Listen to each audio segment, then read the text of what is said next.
The evening sun cast a golden glow over the village of Ajani, nestled at the edge of a dense forest.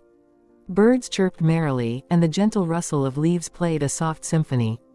In the heart of the village, a young girl named Amina sat by the riverbank, her feet dipped in the cool water.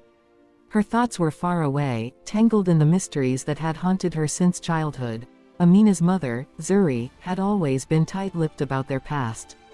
The other villagers often whispered about Zuri's arrival in Ajani years ago, clutching a baby Amina and refusing to speak of where she came from. They speculated endlessly, weaving tales of lost royalty and hidden secrets. Amina, now 16, had grown tired of the unanswered questions. One day, while Amina helped her mother with the evening meal, she noticed an old, weathered box hidden under a loose floorboard. Curiosity got the better of her, and she carefully lifted it out. Inside, she found a collection of faded letters and a beautiful, ornate necklace. Her heart raced as she read the letters, which spoke of a great kingdom and a lost heir. "Mother, what is this?" Amina asked, holding up the letters and the necklace. Zuri's face paled. She took a deep breath and sat down. "Amina, there are things I've kept from you for your own safety," she began, her voice trembling. "You were the hidden heir of the kingdom of Erelu. Your father was the king, but he was betrayed by his closest advisor. We fled to keep you safe." Amina's mind swirled with the revelation. She was royalty. It seemed impossible, yet the letters and the necklace spoke the truth.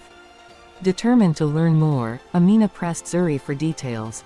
"The advisor, Bakari, wanted the throne for himself," Zuri explained. "He led a coup, and your father was killed. We barely escaped with our lives. I've kept you hidden here, away from the danger, but now, it might be time for you to reclaim what is rightfully yours." Amina felt a surge of emotions, fear, excitement, and a burning desire for justice. She knew she couldn't stay in Ajani forever. That night, as the village slept, Amina and Zuri packed a small bag with essentials. They would journey to Erelu, find allies, and confront Bakari. Their journey was fraught with danger. They traveled by night, avoiding the main roads and sticking to the shadows. The forest was dense, and every sound seemed amplified in the darkness. One evening, as they rested by a small fire, they heard a rustling in the bushes. Zuri drew her dagger, her eyes scanning the darkness. "Who is there?" she demanded. A tall figure stepped into the light. His face was stern, but his eyes were kind. "I am Kofi, a loyal servant of the true king. I have been searching for you, Amina. Word of your survival has reached us, and we have been waiting for this moment." Amina and Zuri exchanged glances. Could they trust this stranger? But something in Kofi's demeanor reassured them. They decided to take a leap of faith. Kofi led them through the forest to a hidden camp where a group of rebels had been planning to overthrow Bakari. Among them were warriors, strategists, and even members of the royal court who had remained loyal to the true king. Amina felt a newfound sense of purpose. These people were ready to fight for her father's legacy. As days turned into weeks, Amina trained with the rebels. She learned to wield a sword, to strategize, and to lead. Kofi became her mentor, guiding her with patience and wisdom. The more she learned, the more she realized the depth of Bakari's betrayal. He had not only stolen the throne but also oppressed the people of Erelu, imposing harsh taxes and punishing any who dared oppose him. One evening, as they gathered around the fire, Kofi shared news that made Amina's blood run cold. "Bakari has learned of your existence, Amina. He is sending his soldiers to find you. We must act quickly." The rebels devised a plan to infiltrate the palace. It was risky, but they had no choice. As they prepared for the final confrontation, Amina felt a mixture of fear and determination. She was no longer the curious girl from Ajani, she was a warrior, a leader, a queen. The night of the attack was moonless, the perfect cover for their mission. The rebels moved silently through the palace grounds, taking out guards and avoiding detection. Amina's heart pounded as they approached the throne room. This was it, the moment she had been training for. They burst into the throne room, and there he was, Bakari, lounging on the throne that rightfully belonged to her family. He looked up, startled, but quickly regained his composure. "So, the lost princess returns," he sneered. "But you are too late. This throne is mine." Amina stepped forward, her voice steady. "It was never yours, Bakari. You are a usurper, and you will pay for your crimes." A fierce battle ensued. Amina fought with all her might, her sword clashing with Bakari's. The rebels took on the palace guards, and the throne room echoed with the sounds of battle. It seemed like an eternity, but finally, Amina disarmed Bakari and held her sword to his throat. "Yield," she demanded. Bakari's eyes were filled with rage, but he knew he was defeated. "I yield," he spat, hatred dripping from his words. The rebels cheered as Amina took her place on the throne. The people of Erelu rejoiced when they learned of Bakari's defeat. Amina was crowned queen, and she vowed to rule with justice and compassion, honoring her father's legacy. But as she settled into her new role, Amina knew that the fight was far from over. Bakari's allies still lurked in the shadows, and there were many challenges ahead.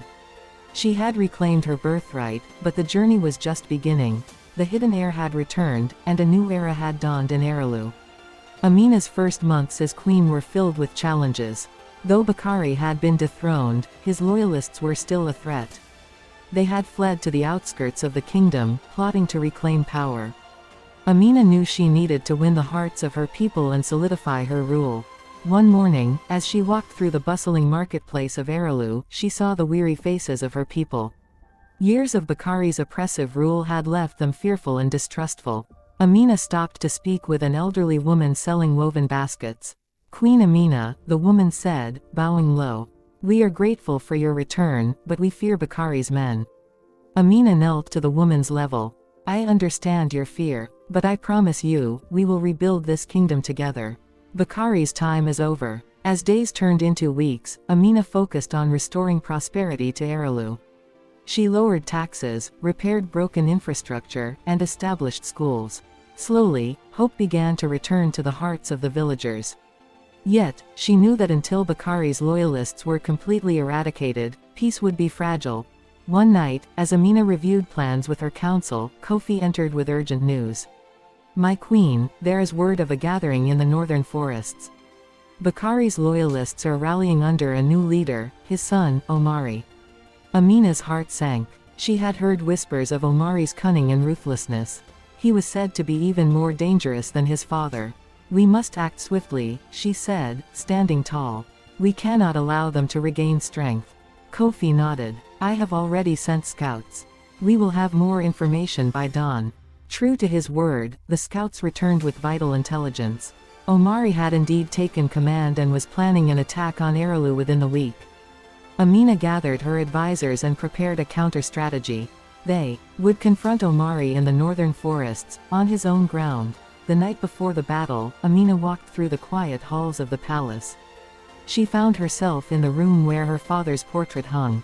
The king's kind eyes looked down at her, and Amina felt a surge of determination. "I will not fail you, father," she whispered. At dawn, the troops assembled outside the palace gates. Amina, dressed in her battle armor, addressed them. "Today, we fight not just for the throne, but for the future of Erelu. Stand with me, and together we will secure peace for our children and their children." The army cheered, and they marched toward the northern forests. The journey was grueling, but Amina's resolve never wavered. They reached the enemy camp by nightfall, and Amina's forces surrounded it silently, waiting for the signal to attack. The battle began with a swift, coordinated strike. Amina fought at the front lines, her sword a blur of steel. She faced Omari, whose eyes burned with hatred. "You should have stayed hidden, little princess," he snarled. "And let you destroy my kingdom." "Never," Amina retorted, parrying his blow. Their duel was fierce, each move calculated and deadly. Omari was skilled, but Amina's training and determination gave her the edge. With a final, decisive strike, she disarmed him and held her sword to his chest. "Yield," she demanded, echoing her confrontation with Bakari. Omari's face twisted in anger, but he knew he was defeated. "I yield," he said through gritted teeth. The rebels cheered as Omari was taken into custody. The loyalists, seeing their leader captured, surrendered. Amina's victory was complete, but she knew that true peace required more than just military might. In the weeks that followed, Amina extended an olive branch to those who had served Bakari and Omari. She offered them a chance to prove their loyalty to Erelu, promising fair trials and the opportunity to rebuild their lives. Her compassion won over many, and slowly, the kingdom began to heal. Amina's reign was marked by justice, compassion, and strength. She became known as the queen who restored Erelu to its former glory, a leader who inspired loyalty and love in her people. Yet, she never forgot the sacrifices that had been made or the challenges that lay ahead. As the sun set over the kingdom one evening, Amina stood on the palace balcony, looking out over the land she had fought so hard to protect. The hidden heir had become a beloved queen, and the future of Erelu shone bright with promise. But deep in the shadows, new threats were always lurking, and Amina knew she must remain vigilant. For in the world of power and intrigue, peace was a fragile thing, and the story of Erelu was far from over. Thanks for watching. For more content, subscribe to our channel, like, share, and comment on this video.